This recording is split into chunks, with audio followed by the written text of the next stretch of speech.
বন্ধুরা, আজকে কি কি রান্না করছি এই দেখুন। ঝিঙে আলু পোস্ত করব, তাই আলু ঝিঙেগুলো গরম জলে ভাপাতে দিয়েছি। আর এই দেখুন বাঁধাকপির আলুগুলো আমি ভাপাতে দিয়েছি। বাঁধাকপিটা কুকারে একটা সিটি মেরে নেবো। এদিকে আদা টমেটো কেটে রেখেছি, করলাটা সেদ্ধ দেবো বলে কেটে রেখেছি, আর কলাইয়ের ডালটাও ধুয়ে রেখেছি।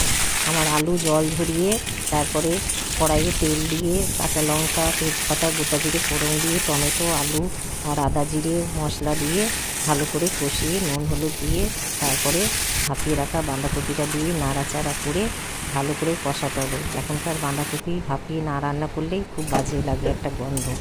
আর আলু পোস্তর আলুগুলো আমি ভাপিয়ে জল ঝরাতে দিয়েছি।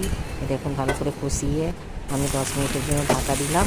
যখন নরম হয়ে গেছে এবার ভালো করে নাড়াচাড়া করে একটু এলাচ থেকে করে দিয়ে একটু মিষ্টি দিয়ে তারপর নামিয়ে দিতে হবে। আমার ভাত এইদিকে হয়ে গেছে, ভাতে আমি মাছ ঝরাতে দিয়েছি। এইভাবে কে কে মাছ ঝরাতে দেন আমাকে কমেন্টে জানাবেন।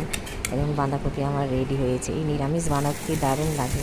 কলাইয়ের ডালটা নুন দিয়ে সেদ্ধ করতে দিয়েছি, সেদ্ধ হয়ে গেছে।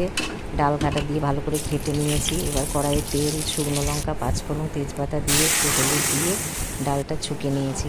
ডাল আমার ফুটে গেছে, নামিয়ে নিয়েছি। তারপরে কড়াইয়ে আবার কালো জিরে পাঁচফোড়ন শুকনো লঙ্কা টমেটো দিয়ে ঝিঙে আলু পোস্ত জন্য যে ভাপিয়ে রেখেছিলাম সেগুলো দিয়ে ভালো করে নাড়াচাড়া করে একটু ভাজা ভাজা করে কিছুক্ষণ ঢাকা দেবো। সেদ্ধ হয়ে গেলে পোস্ত দিয়ে ভালো করে ভাজা ভাজা করে এই দেখুন আমি নামিয়ে নিয়েছি। আর আমার করলা সেদ্ধ রেডি হয়ে গেছে। এই দেখুন নুন তেল